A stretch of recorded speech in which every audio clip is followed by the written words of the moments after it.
नमस्कार किसान भाई, स्वागत है आपका हमारे YouTube चैनल क्रिएटिव किसान में। गेहूं की फसल पककर तैयार खेत में खड़ी और कटाई का समय नजदीक। ऐसे में हर किसान भाई के मन में एक सवाल जरूर होगा कि गेहूं की कटाई के बाद कौन सी फसल बोए जिससे लागत कम आए और मुनाफा अधिक हो। तो आज हम आपको 10 ऐसी सब्जियों की जानकारी देने वाले हैं जिन्हें आप गेहूं की कटाई के तुरंत बाद बोकर आसानी से अच्छी आमदनी कर सकते हैं। हमने सब्जियों की फसलों को इसलिए चुना है क्योंकि गर्मी के सीजन में सब्जियों का भाव हमेशा ज़्यादा होता है।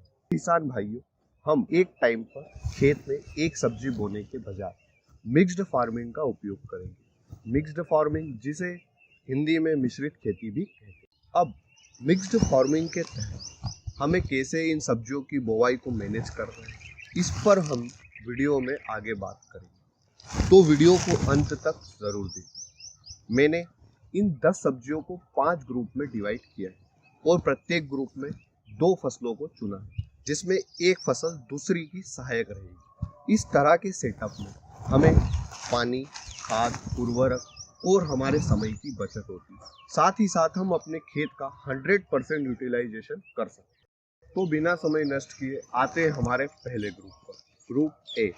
ग्रुप ए में हम भिंडी और धनी की फसल का रोपण करेंगे। स्टेप नंबर 1, हम पहले भिंडी की फसल का रोपण करेंगे।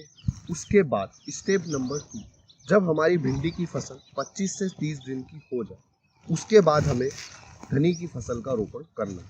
हमने भिंडी की फसल के साथ धनी की फसल को इसलिए चुना है क्योंकि हमें भिंडी की फसल में भिंडी के फल 2 से 3 फीट की हाइट पर मिलेंगे, वहीं धनी को हम 1 से 1.5 फीट पर काट सकते हैं। साथ ही साथ धनी की फसल को गर्मी में भिंडी के कारण पर्याप्त नमी और छांव मिलेगी, जिससे तपती गर्मी में भी हमारी धनी की फसल खराब नहीं होगी। ग्रुप बी, मेथी और खीरा। आप पालक और गिलकी भी बो सकते हैं। इस ग्रुप की फसल का रोपण करने के बाद हमें खेत की तैयारी कुछ इस तरह से करनी है। बड़ी क्यारी में हमें मेथी की फसल बोना है और छोटी क्यारी में ककड़ी की फसल। इस तरह के सेटअप में हम दोनों फसलों को एक साथ बो सकते हैं। अगर आप दोनों फसलों को एक साथ बोना चाहते हैं तो आपको एक बात का ध्यान रखना पड़ेगा। पहले हम मेथी की फसल का रोपण करेंगे। जब हमारी मेथी की फसल 15 से 20 दिन की हो जाएगी, तब हम ककड़ी के बीज का रोपण करेंगे। इस तरह हम 2 से 3 महीनों में दोनों फसलों से उत्पादन ले सकेंगे। अगर हम इन दोनों फसलों को अलग अलग बोते तो हमें समय लगता 4 से 5 मन और अब समय लगेगा 3 मन। इस तरह हमने अपने 2 महीने सेव किए और एक साथ इन दोनों फसलों से उत्पादन भी लिया।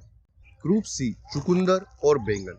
हम अपने खेत में चुकंदर और बैंगन की रोपाई एक साथ कर सकते हैं, क्योंकि हमें चुकंदर के फल जमीन के नीचे मिलते हैं और वहीं बैंगन के फल जमीन के ऊपर। इस तरह हम अपने खेत का 100% यूटिलाइजेशन करते हैं। ग्रुप डी, टमाटर और सेम। इस ग्रुप में हम पहले टमाटर की फसल का रोपण खेत में करेंगे और खेत की मेड़ के चारों तरफ सेम की फसल। टमाटर और सेम दोनों ही फसलों का गर्मी के सीजन में मंडी में भाव हमेशा ज़्यादा रहता है। ग्रुप ई, गोभी और करेले की फसल। हमें गोभी की फसल की रोपाई खेत में क्यारी बनाकर करना है। अब हमें क्यारियों की पाली पर बांसों को लगाना है। हमें बांस के पास करेले के बीज की रोपाई करना है। फिर 2 बांसों को धागे या तार की सहायता से आपस में बांधना है। इन तारों पर करेले की बेल को चढ़ाना है। इस तरह करेले की बेल की छांव से गोभी की फसल को अधिक गर्मी से नुकसान नहीं होगा और हम एक साथ दोनों फसलों से उत्पादन ले सकते हैं।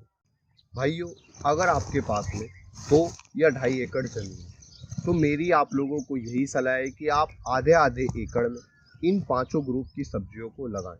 हमें अपने परंपरागत खेती के तरीकों को छोड़कर कुछ ना कुछ क्रिएटिव करते रहें और एक क्रिएटिव किसान बने।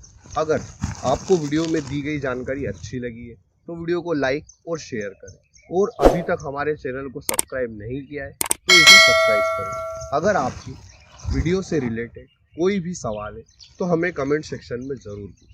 हम हमारे हर किसान भाई की कमेंट पढ़ते हैं और कोशिश करते हैं कि उन्हें उनके सवालों के जवाब मिले। धन्यवाद किसान भाइयों। जय जवान जय किसान।